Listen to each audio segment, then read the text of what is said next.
ये जो 2014 में एक ऐतिहासिक काम जो हमारे देश में हुआ है, एक जो कांग्रेस की दीमक, अंग्रेजों के जमाने का मैं इनको अंश कहती हूं, क्योंकि ये उनकी ही छोड़ी हुई एक बीमारी है यहाँ पर, और ये बीमारी से हमारा देश कई दशकों तक ग्रस्त रहा।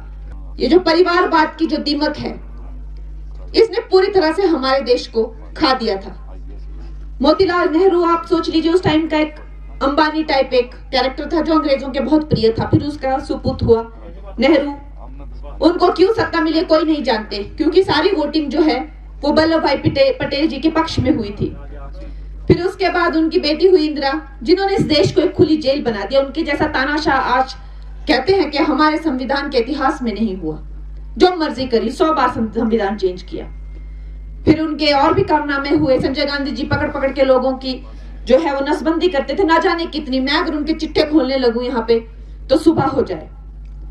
फिर उनकी इटालियन पत्नी राजीव गांधी जी की, उसने कहा अब मैं थोड़ा सा अपना यहाँ पे हाथ जमा लेती हूँ। इस तरह की करतूतें हो रही थी इस देश में। जो इंसान आज तक हिंदी ढंग से नहीं बोल पाया, इस देश की भाषा ढंग से नहीं समझ पाया, इस देश की संस्कृति को नहीं जानते, वो कैसे इस देश को चला सकते हैं।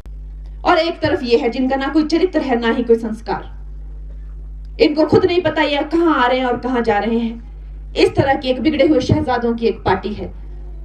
चाहे वो राहुल गांधी हो जाए, चाहे जिनको चांद पे आलू उगाने हो, या तेजस्वी सूर्या हो जाए जो अपनी गुंडागर्दी करते हैं, मछली उछाल उछाल के खाते हैं।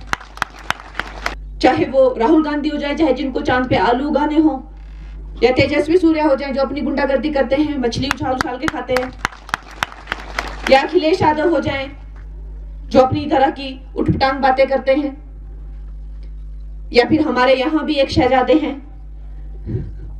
जिनको अभी भारत में कोई जानता नहीं था, सिर्फ हिमाचल प्रदेश में जानते थे, लेकिन अब उन्होंने कुछ ऐसी टिप्पणियां की हैं कि ये महिला जो है अपवित्र है, जबकि मैं पद्मश्री अवार्ड से मुझे हाईएस्ट सिविलियन ऑनर मिला हुआ है। और तब भी उन्होंने मुझे कहा कि ये अपवित्र है, इसको यहां से चले जाना चाहिए। ये हमारे लिए चिंतनीय बात है, निंदनीय बात है। न जाने कितनी हमारी समस्याओं को दिन रात जूझते हैं। एक वक्त का खाना खाते हैं और रात में सिर्फ 2 घंटा सोते हैं।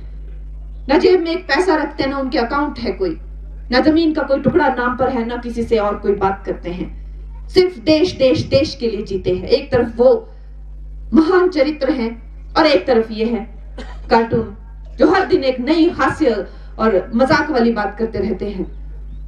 और इनके लिए वो सीरियस बात होती है, लेकिन वो पूरे देश के लिए एक जोक बन के रह जाती है। वैसे ही कल हमारे शहजादे ने कहा कि मैंने एक दौरा लगाया तो 2 रोड आपस में जुड़ गए। तो मेरे भाई कह रहे थे कि मैंने वो 150 से 250 करोड़ की जो भी रोड केंद्र से लाई, वो रातों रात नहीं जुड़ गई भाई।